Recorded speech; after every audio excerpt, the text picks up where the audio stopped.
Hello, my friends, and welcome to a replay episode of Mindset Unlimited, mindset tips, tools, and inspiration for women in a time of change. I'm your host, Valerie Friedlander, ICF certified coach, sociologist, intersectional feminist, artist, mom, and nerd. And today we are talking about living life with integrity. This is a replay of an episode from season 3 entitled Resilience Through Unexpected Career Shifts. This episode is particularly special to me because it is an interview that I did with my father, Frank John Potter, who passed away on October 17th of this year. I decided to replay this episode partly in memory of him and his recent passing, and also because I was going through it to help me write his obituary and going through all of the messages that I have received from people whose lives he touched. And something really stood out to me as I was reviewing all of this, and it was how much he lived his life with integrity. I've talked about integrity before, and briefly, what it means is really wholeness. It is like an integer, like it is a wholeness of being. And that's how he showed up. I found a little slip of paper in his wallet as I was going through all of the things, as one does. And the paper said, "Do all aspects of your life bear the same witness?" And I think his did. And I think now more than ever, it's a really helpful example, I know it is for me, of thinking about how I show up. With everything going on, it's so easy to get caught up in awful things and then feel like, well, I want to not lose sight of the happy things, of the joyful things, and how all of that goes together in a whole experience of life, and how I show up true to myself and the person that I want to be. And it's challenging. So one of the tools that I recommend for people when we're working together is we reflect on what has been available, what tools have supported, what things have you done that are similar to the thing you're trying to do that you've never done before. Because when we can tap into what's possible, what we've accessed, even if it's not exactly the same or the context is different, it feels more accessible. And that's one of the main reasons I interviewed my dad in the first place, was to provide that example of someone who has navigated career shifts that were often not chosen. And sometimes when we don't have an experience that we can tap into, hearing other people's experience is a way to go, okay, if they've done it, how might this be possible for me too? And it is a tool that is often used in 12-step rooms. So it makes sense that this would be one that would resonate here. I share all of this not to say that my dad was by any means a perfect person. There were plenty of things that were imperfect, and I've shared very transparently about that in other interviews as well as on this podcast as we were chatting.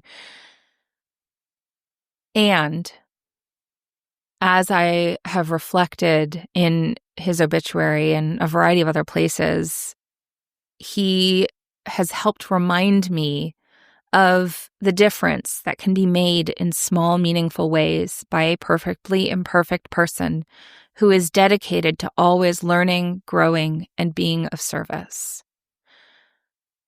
So I'll share a little bit of his bio, which I shared in the intro to the last episode, but I do a new intro when I do a replay. So this is what you get this time. And I also want to let you all know that if you did listen to the original episode and you don't want to re-listen to the entire thing, I do include about at the 20-minute mark some new content that I had cut out for time reasons. And it's about a toolbox. My dad had some really brilliant insights, and I'm very grateful that I thought to snip it out in case I ever wanted to use it for something. And here we are. So My dad, Frank John Potter, was a semi-retired chemist, chemical engineer, and computer support engineer. Often accused of telling you how to build a watch if you ask him what time it is, he protests that a little knowledge is a dangerous thing, so imagine what could be done with a great deal of it. Flunking out of Clarkson College of Technology led to 3 years of military service, which included a tour in Vietnam where his grasp of radar repair was put to use fixing movie projectors. Afterwards, he married his college sweetheart, then attended a community college in New York where he bought his first copy of the Tao Te Ching in a bookstore. He had a Bachelor of Science in Chemistry from Rensselaer Polytechnic Institute, a Master of Science in Chemistry, and a PhD in Chemical Engineering from Vanderbilt University. During his doctoral program, and while raising 2 daughters, John found 12-step recovery. Over his career, he has held a variety of jobs, including chemical engineer, adjunct professor, consulting engineer, video editor, technical writer, and finally worked a 15-year stint at a small company specializing in digital signage, where he wore too many hats to count. At age 70, he found a passion for sharpening knives and semi-retired into entrepreneurship as the owner of Nashville Knife Sharpening. During it all, he kept drawing, studying Taoist and other Chinese philosophy, and generally amusing himself and others with doodles and artistic witticisms.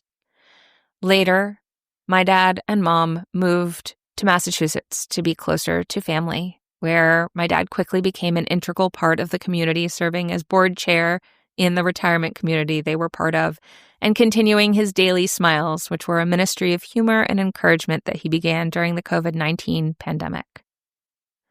He made friends everywhere he went. He had a generous heart, and he was a friend to those in need of a laugh, compassion, advice, information, a muffin, a ride, or some change.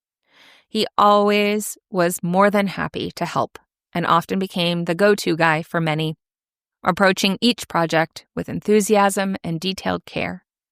A master of analogies, his advice typically came through a thoughtfully crafted story or comparison, and he never judged. Well, maybe sometimes, but he never held on to it. He'd say, "Here's my advice, but do what you want. I know you will anyway." My dad lived a life marked by resilience and service.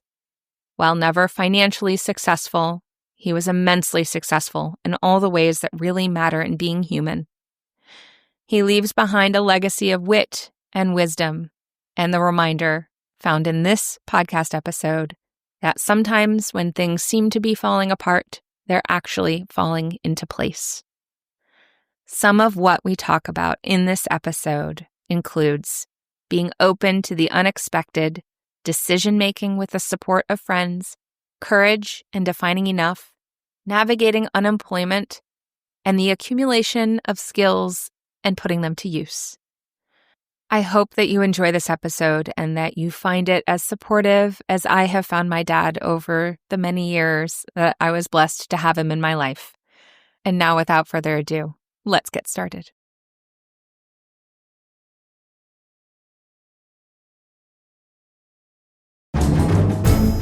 Welcome, Dad. I'm so excited to have you on my podcast. You did a Ignite talk a few years back, and it was about punctuated equilibrium, essentially like life journey stuff. And since you did that, I was thinking, gosh, it'd be great to have you on to expound upon some of those things, because it's a very short talk. It's only like 5 minutes. And especially because I've had a number of clients recently talking about what one might call a midlife career crisis, as it were. And I thought about your Ignite talk and I thought about punctuated equilibrium.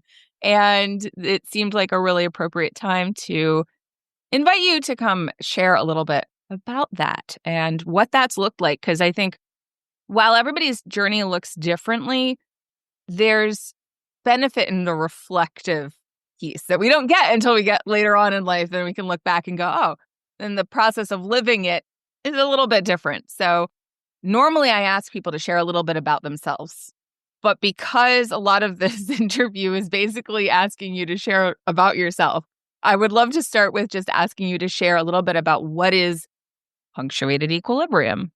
Punctuated equilibrium is a concept used in evolution. You have periods during which things are pretty much steady. You get small changes. Plants will start growing across a region, and then the animals will follow the plants. Certain animals will discover that they can eat this new food. At some point, a potentially cataclysmic event will occur, and that steady state of events will be totally disrupted. After the disruption, a new equilibrium is found, and things go along for a long time at that new equilibrium, and then another event will happen, and once again, things are thrown into an uproar. And when everything settles down, a new steady state equilibrium is found. So that sounds all very technical.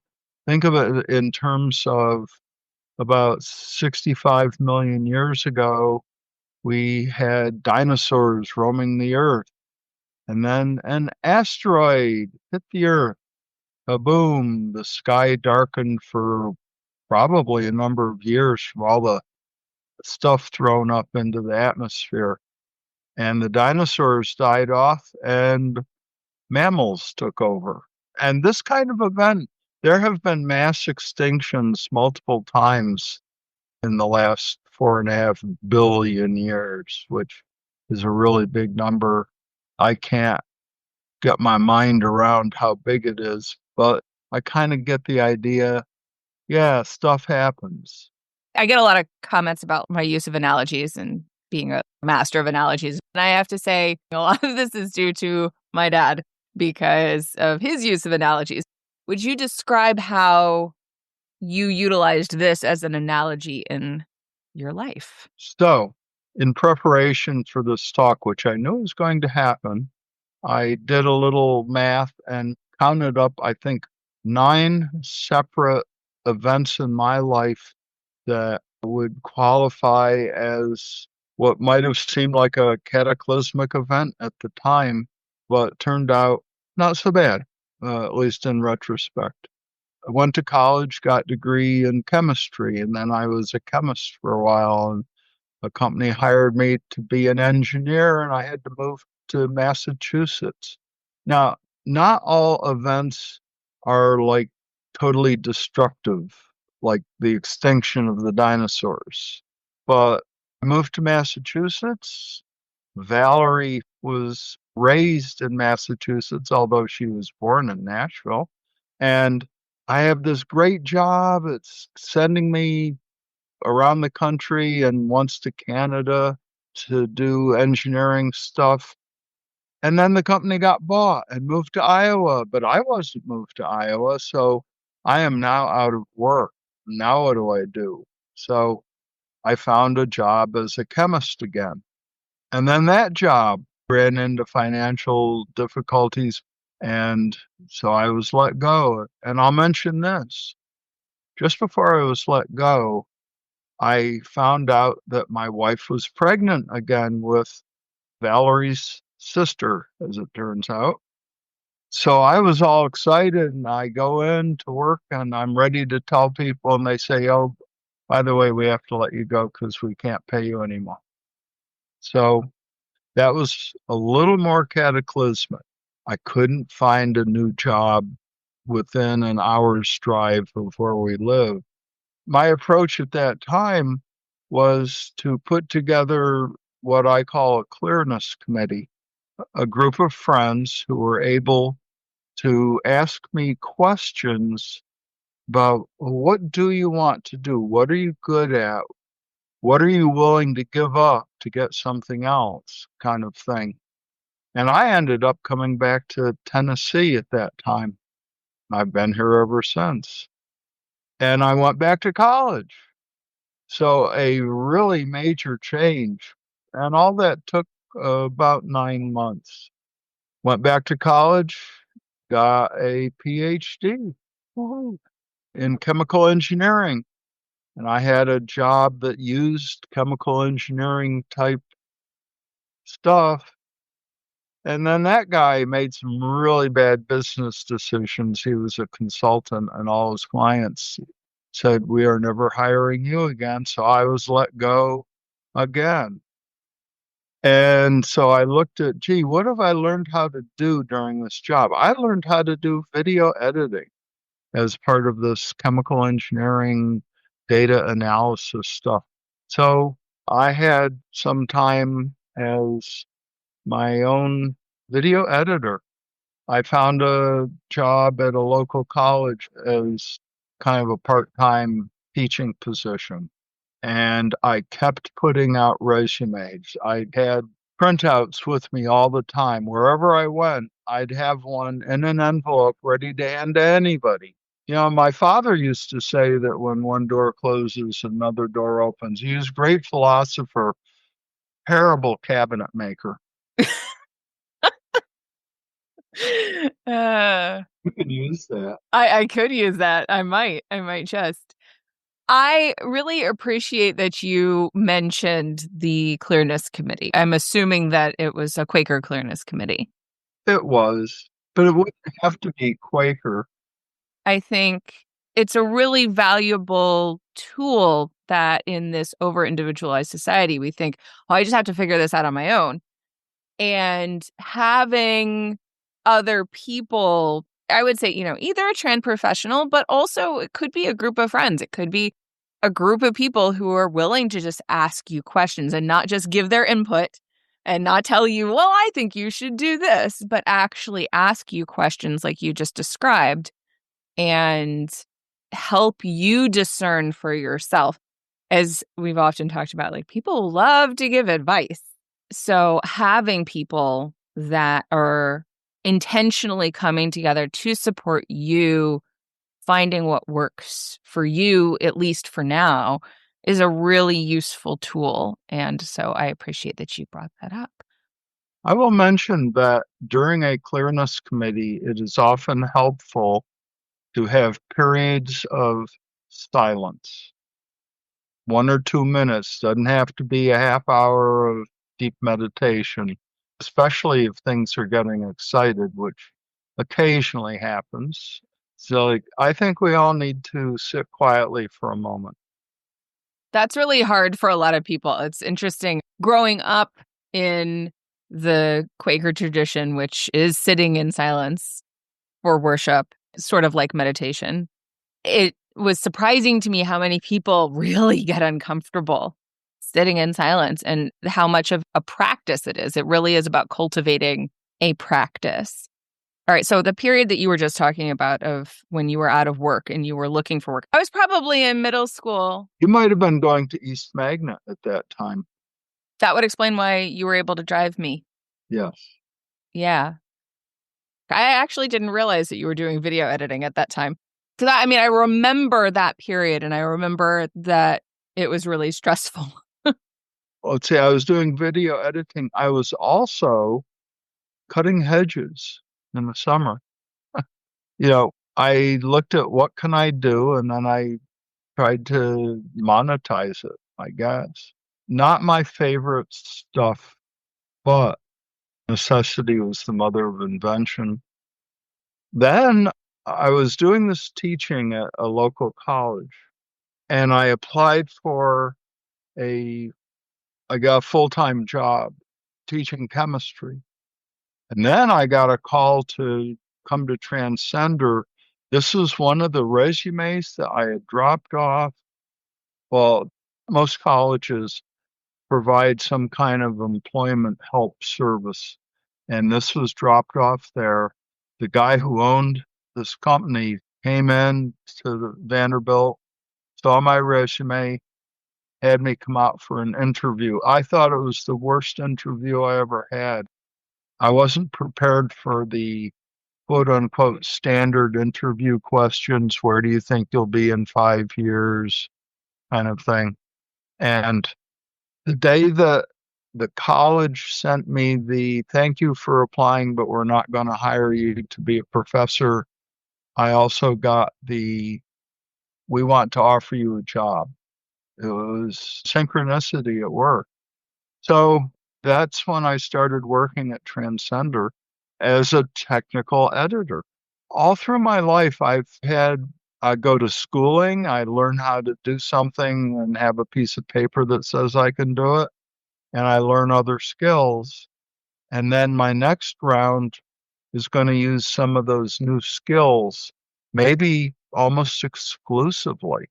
Like I didn't do any chemistry at Transcender. And then Transcender was bought and moved to Atlanta. And so now I'm out of work again. I did some more video editing at that time, and I was networking with people I knew, one of whom said, "Oh, you need to go talk to this guy that owns this computer company." Well, while I was at Transcender, I got all these Microsoft certifications as part of my job. Transcender made test preparation software for people who wanted to pass Microsoft certification tests. So I had to go take the tests to learn what the questions were like so I could write new questions. And I ended up getting certified. So I'm out of Transcender. My friend says, go talk to this computer guy. I go talk to him. He says, well, I really don't need any help right now, but we did have a tech support person leave recently, so I could give you a try. And the kind of give you a try turned into a almost 20-year job that is what I retired from. And during the end of that job, my daughter-in-law received a very nice Japanese knife that she was afraid to use because she didn't know how to sharpen it or take care of it. And I said, oh, I'll look into that. I'll figure that out for you. And that's when I got into knife sharpening. Just as, well, let me help out Kristen and I'll sharpen her knife. And I'll sharpen my knives. Now, my grandfather tried to teach me how to sharpen knives using a carborundum whetstone, and I was never very good at it. I kept trying, but I couldn't really get knives real sharp. Well, now I'm committed to learning how to sharpen a Japanese knife, and thank goodness for YouTube. I became YouTube knowledgeable. YouTube University can be very helpful. You have to be choosy, but there's some really good stuff out there. And I learned how to sharpen knives on Japanese whetstones. So that's what I do now. So anyway, I have this progression that I can look back and say, well, it makes total sense. But at the time, it was like, oh my God, this is catastrophic, or what am I going to do now? And I would look over my tool set. We all start with a tool set and we all get different tools, and some of them can turn into a career. And I found something a while ago that occasionally occurs to me. Sometimes when things seem to be falling apart, they're actually falling into place. It's interesting that you use the tool set analogy, because that's one of the things that I'll talk about in that analogy of when all you have is a hammer, everything in life is a nail. Growing up with all of the stuff that you and mom were navigating, I had a toolbox that I'd picked up watching the two of you do work, but I had really only learned or internalized the use of a hammer. So I used all the tools, the wrench, the screwdriver, everything was used like a hammer. And it was only until I did my own work that I started to actually learn how to use the tools that I had, and of course, accumulate new ones. And interestingly enough, you mentioned you get these tools over time and you don't necessarily know how they're going to be used. A lot of that has played into what I do now. I'm glad you mentioned analogies because I have found it helpful to take when all you have is a hammer, everything looks like a nail, turn it around. When all you have is a nail, everything looks like a hammer. I have used screwdrivers and wrenches and 2x4s and rocks as hammers. A hammer works really well as a hammer. These other things, not so well. So then I have to evaluate, what do I need right here? Screwdrivers. I fix people's knives where they have snapped off the tip because they used it as a screwdriver or a pry bar. And knives don't do that very well, usually.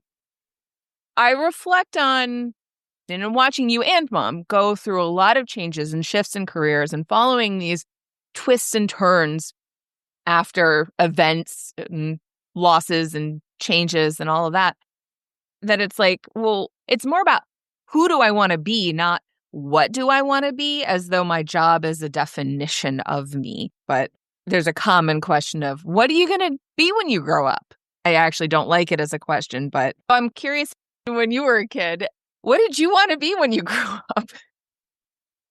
I really honestly do not remember ever wanting to be something when I grew up as a child. And I was asked that question. I first went to college as a physics major, not because I wanted to be a physicist and study elementary particles or anything like that, but just because I was pretty good at the math. And then I got to college and found out I was terrible at calculus. That came later, but at the time, I did not do well in college. I actually made it through 3 semesters and out. The best thing I got out of going to college was that I fell in love with this lovely co-ed at a local state school, and our marriage has lasted. We both acknowledge that we are not the people we were when we got married. Relationships require their own nurturing. And sometimes you find out that this is probably not the right person, maybe a bad decision. That's okay. That was not my case, but I did learn that, that thing, I love you, you're perfect, now change. Well, change is going to happen whether or not I want it to happen, whether or not someone else wants it to happen. Okay, I mentioned that I flunked out of college. At the time, it was 1968, Vietnam War, had offensive. I got my draft notice, so I enlisted in the Army.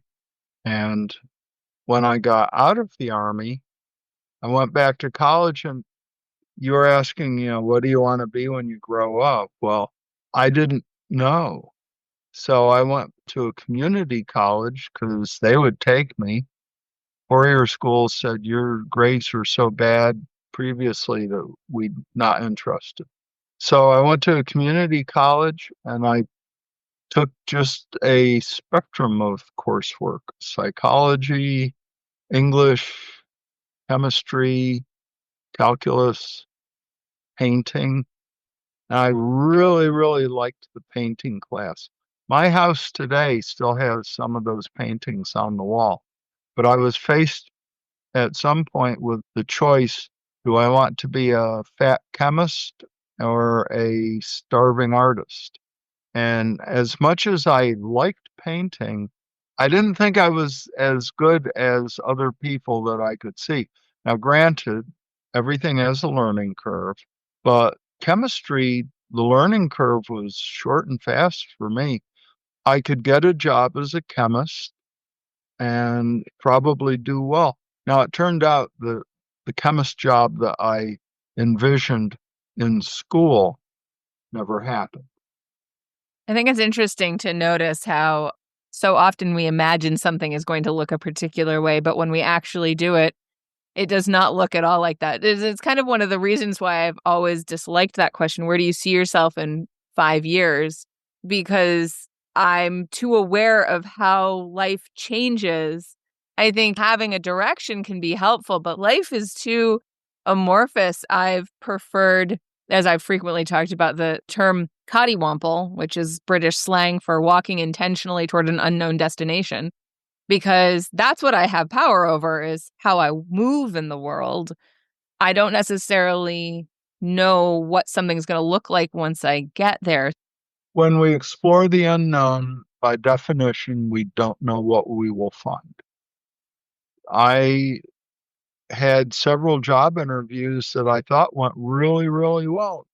Back when I thought, well, I'm going to become a chemist and I will retire from a chemistry job with a major corporation with, pension plan. And this predates 401ks and IRAs. And none of that happened. But it's been kind of a fun and interesting journey. And I learned at some point along the line to keep my gratitude up and my expectations down.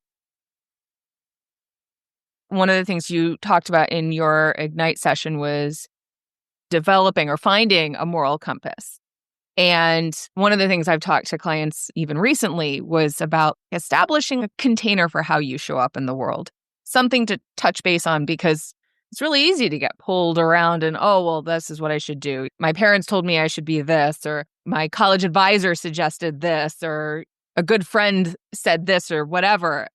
And so I'm curious about how having a moral compass has played into your navigation of all of these punctuated equilibrium experiences. As far as moral compass, I love the compass analogy because if you have a real compass, magnetic compass, and you bring a magnet near the compass will suddenly shift over to point at the magnet. And take the magnet away and the compass goes back to magnetic north. If you're looking for work and somebody offers you a whole bunch of money, even if the job is not very attractive, your compass can suddenly point toward the money.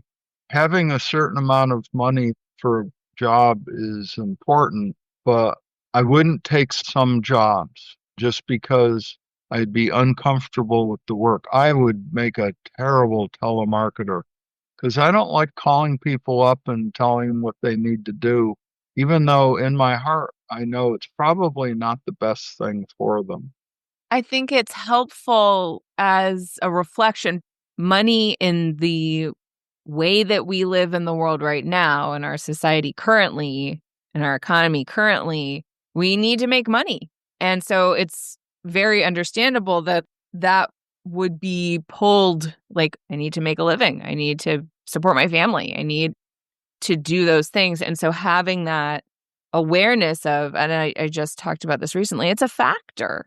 Money is a factor. We can't like discount it, because when we go, oh, it's not a factor, that compass gets pulled towards the magnet and we're like, no, that's not what's happening. But it is. And when we can recognize what has that attractiveness, what has that sway on us, then we can acknowledge it and engage it with intention rather than just being like, that's not what's happening. And or pull ourselves in the completely opposite direction in a way that is actually counter to what our needs are, because we're discounting them and we're not acknowledging them. One way of finding a moral compass is to find some religion, or in my case, philosophy that fits. The Tao Te Ching has a statement, he who knows he has enough is rich. In other words, if you have enough and you know it, then you have enough. Yeah. That's one of the things I often been looking at, is defining enough. Because we're fed this idea that we don't have enough constantly. There's this just general sense. And sometimes we don't. Sometimes we don't have enough.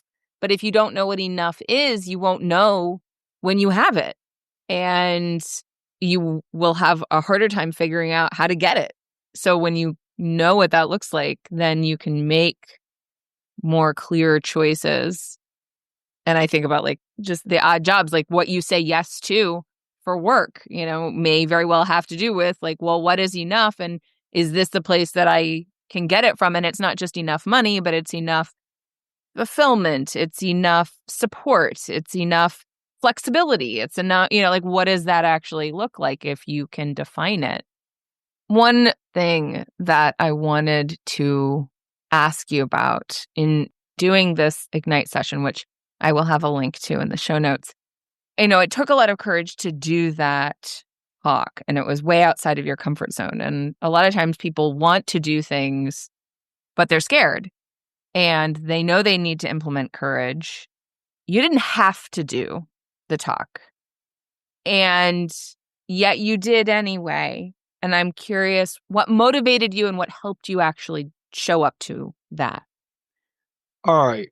A good part of it was I was asked. I did not think, gee, I'd really like to do a talk. I wonder where I could do it.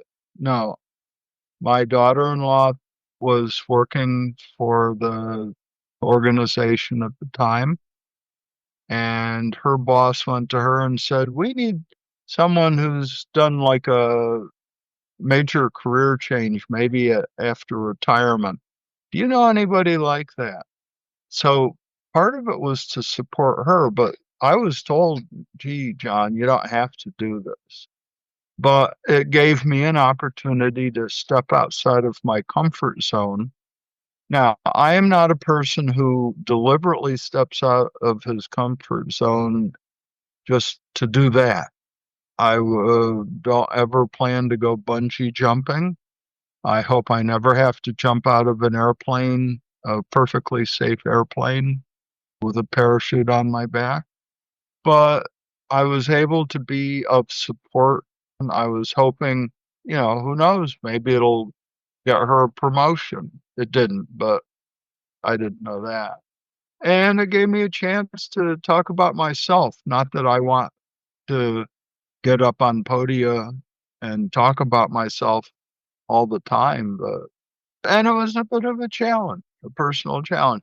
You get 5 minutes, you get 20 slides, you get 15 seconds per slide, and the slide is going to change whether or not you're ready. If anybody wants to find that talk, it is on YouTube. Oh, I plan on linking it in the show notes. I got mine because I edited it because I can video it. Because you can do that. Because I can do it. And at the end of it, I have an outtake.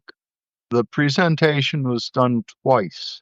There was a morning and an afternoon repeat. In the morning, I forgot my lines. It was described as you're doing a tango with your slides, and the slides will keep dancing even if you fall down. So in the morning session, I fell down. And I had a pretty good recovery, I guess. And then during lunch, I worked really hard on what did I forget? Where did I screw up? And the afternoon one is the one that's in the video, and it came off pretty good, I think. One of the last things that I ask people on this podcast when I do an interview is, what does it mean to you to be unlimited? So I would love for you to answer that question. Yeah, I saw where you asked that. Well, maybe it's like Buzz Lightyear to infinity and beyond. I think for me, it's been more, and this goes back into my childhood where it didn't work to my benefit, that I was more aware of my limitations. What does it mean to be unlimited? I'm not sure I can agree with that question. Mm. Well, I've had people kind of reframe it of like, I don't think I am, and I don't think we should be. And I think this about that idea of unlimitedness. I mean, the podcast is called Unlimited mostly because of how much we allow other people to limit us.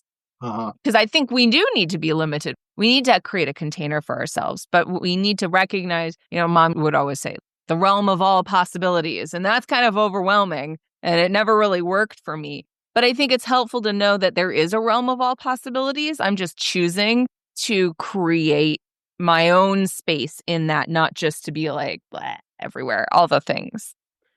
If you're in the middle of the ocean, all you see is water all around you and it looks totally unlimited forever. But if you start swimming, eventually you come to land. I'm more focused on what have I allowed myself to be limited by.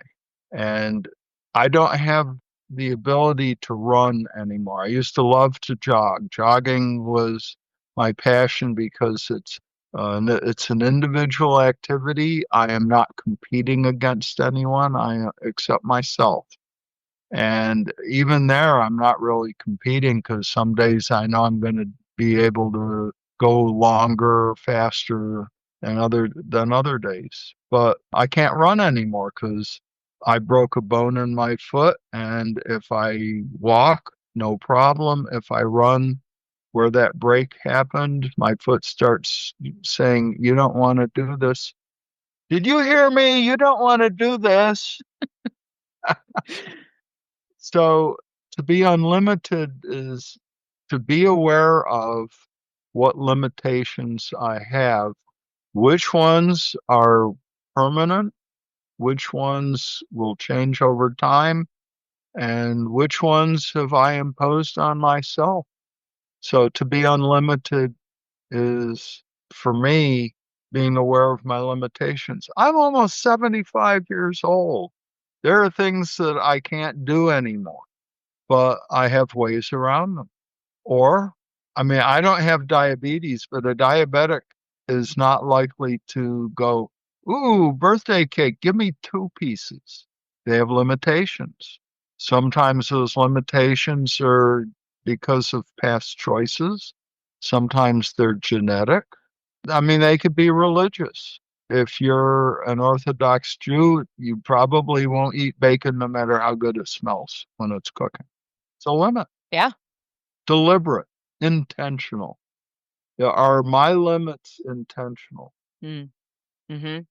And when you want to feel that unlimited feeling, that expansive feeling, if you will, what song would you choose to listen to? Well, I'm glad you asked that question. Purple Haze by Jimi Hendrix. Awesome. I will add that to the Spotify playlist. Also, Pink Floyd The Wall, the whole album, though. You gotta I'm listen not to going to it. put the whole album on the playlist. No, no. So that's an interesting choice. What about that makes you feel unlimited? Well, my older daughter and I used to spend a lot of time in the car together, going to voice lessons and getting driven to school and picked up. And I had that on a cassette tape. This goes back a few years. And if the two of us were alone in the car together, that cassette tape was popped in, and wherever it had stopped playing, it would start playing again and again and again and again and again. And So it was played unlimitedly. it was played unlimited times over a Uh, number of years. yep. And that is one of my favorite driving music.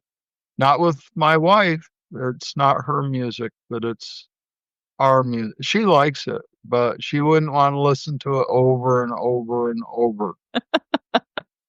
Whereas my older daughter and I could. I'm sure you and I could too. Yeah, probably, given that Probably. not we're one and the same person. Well, at the time. I mean, it's true. Well, thank you, Dad, for joining me for this conversation. I've really enjoyed it, and I look forward to sharing it. Very good. Thanks for listening. I so appreciate you being here. If you got something out of today's episode, please share it. Leave me a review, take a screenshot, and post it on social with a shout out to me. Send it to a friend or, all of the above. Want to hang out more? Join me on Instagram. Or better yet, get on my mailing list to make sure you don't miss out on anything. And remember, your possibilities are as unlimited as you are. Allow yourself to shine, my friend. The world needs your light. See you next time.